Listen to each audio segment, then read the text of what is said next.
এই দামি মেহমানদের ঘিরে ফেলেন, এইভাবে আরশ পর্যন্ত উঠে যান। নিরাপত্তার এই চাদরে তারা এইভাবে ঢেকে ফেলেন। যখন রাব্বুল আলামিন পর্যন্ত পৌঁছে যান, আল্লাহ তো খুব ভালো জানেন এই মাহফিলটা কারা করছে, কী জন্য করছে, আল্লাহ ভালো জানেন। তবু আল্লাহ জিজ্ঞেস করেন যে এরা কারা, তোমরা যাদেরকে ঘিরে রেখেছ, এরা কি চায়? ফেরেশতারা বিনয়ের সাথে বলেন, আপনার ওই নামের ওই বান্দারা এই রকম একটি মহিমান্বিত মোবারক মাহফিলে জিকির করছেন, আপনার হাবিবের দরুদ শরীফ পড়ছেন, পেশ করেন সবারই নাম। আল্লাহ রাব্বুল আলামিন খুশি হয়ে তাদেরকে জিজ্ঞাসা করেন, বলেন এরা কি চায়? ফেরেশতারা বলেন, আপনার রহমত চায়। আল্লাহ রাব্বুল আলামিন বলেন, এরা কি আমার রহমত সম্পর্কে জানে?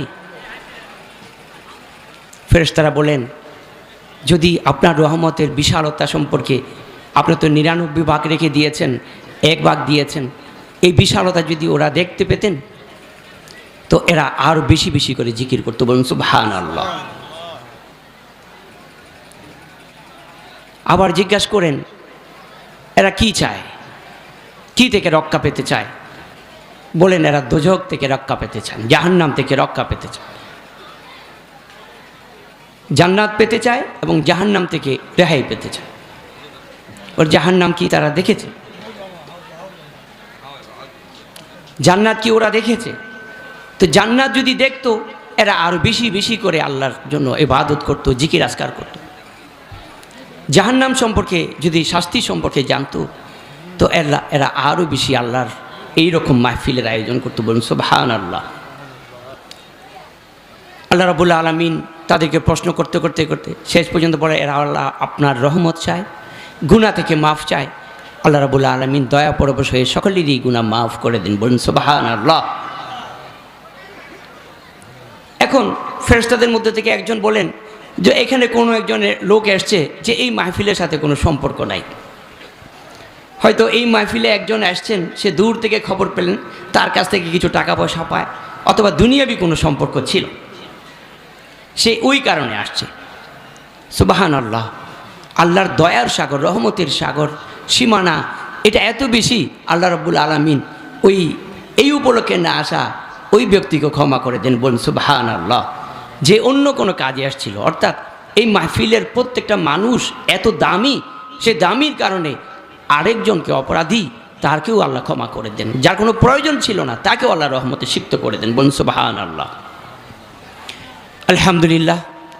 আমরা জীবনে অনেক গুনাহ করেছি।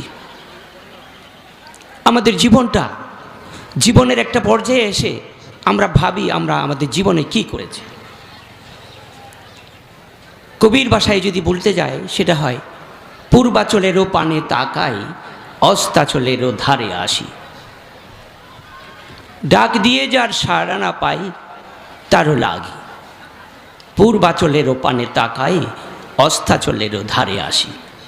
জীবন সায়ান্নে, জীবনের শেষ দিকে এসে যখন জীবনের পূর্বাচলের দিকে তাকায়, শৈশব কৈশোরের দিকে তাকায়, যৌবনের দিকে তাকায়, যৌবনকে, এই জীবনকে, এই অর্জনকে বড় হালকা মনে হয়, নিজেকে বড় শর্মিন্দা মনে হয়। হায়াতের দরবার, রিজিকের দরবার, দৌলতের দরবার, দৌলত বাড়ি দরবার শরীফের রাহবারে আশিকিন, যিনি রাহবারে আলম, তিনি আজ মাগরিবের পরে যে তালিমি মজলিসে তালিম দিচ্ছিলেন, জিকির করাচ্ছিলেন, সেখানে সকল আশিকানদের, মুহিব্বানদের একটি কথা স্মরণ করে দিচ্ছেন যে রবের দরবারে আমরা বেশি বেশি করে গুনাহ মাফ চাই। রব্বানা যালামনা আনফুসানা ওয়া ইল্লাম তাগফির লানা ওয়া তারহামনা লানাকুনান্না মিনাল খাসিরিন।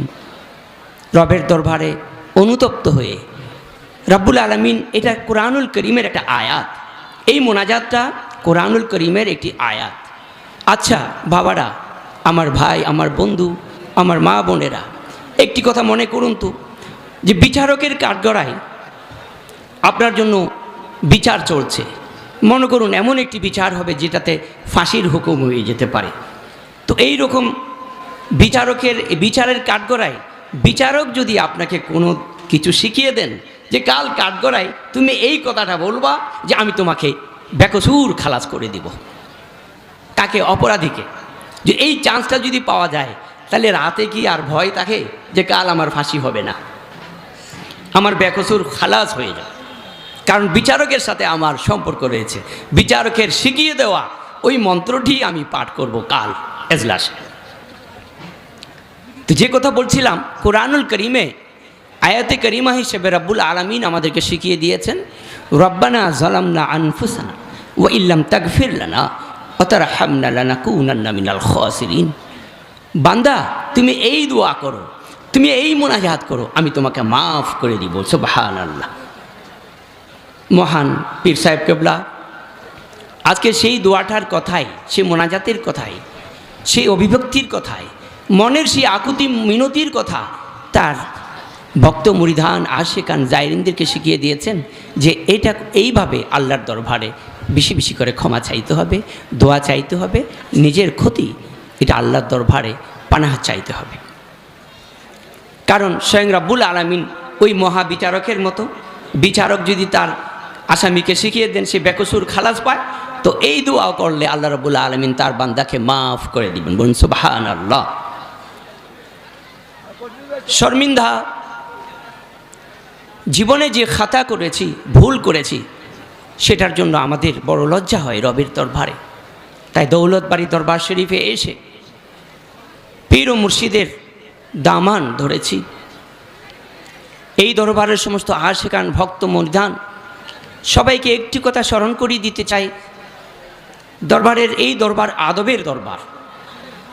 आदब वही दिल जो दिल में तेरी याद है, जो दिल में तेरी याद नहीं वयरन है बर्बाद है।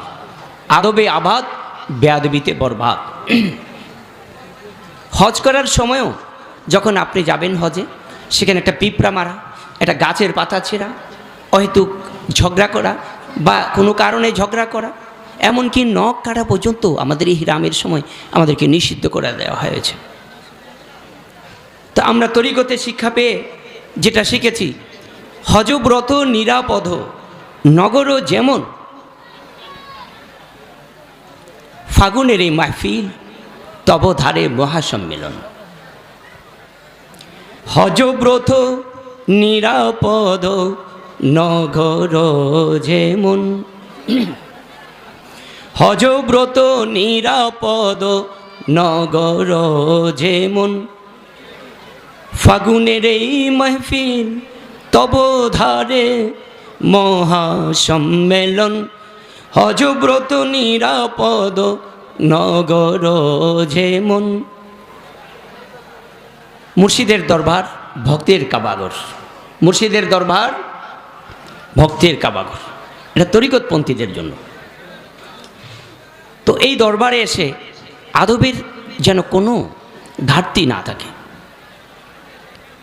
হজ করে হাজি হয়, ইলম শিখে আলেম হয়, আবার ইশকে হলে আশিক হয়, মুর্শিদের তওয়াজ্জু পেলে।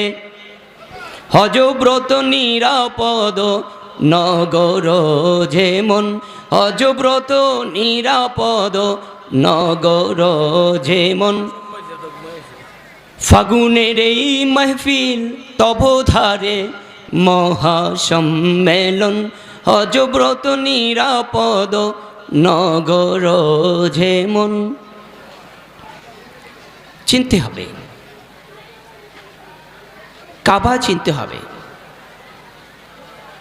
কাবা যদি চিনি তো আমার কাছে আমি এক চোখে ওই একের ইবাদত করব, এককে দেখতে পাবো, দুইয়ের কোনো পূজা নাই, এখানে শিরকের কোনো গন্ধ নাই। বাবা নঈমুদ্দিন শাহর মধ্যে দিয়ে বাবা বাহাউদ্দিন শাহকে দেখা যাবে। আর এই দেখে আপন মুর্শিদ হাসিল হলে মুর্শিদ ছলে রসুল মিলে।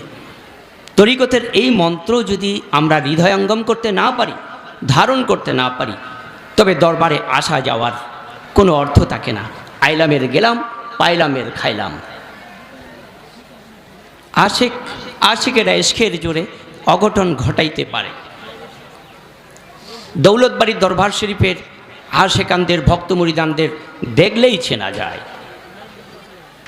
এদের সুন্নতি চলা, সুন্নতি লেবাস, তরিকতের আচার ব্যবহার, আচার অনুষ্ঠান সব কিছু এদের জান্নাতি চেহারাতে ধরা পড়ে।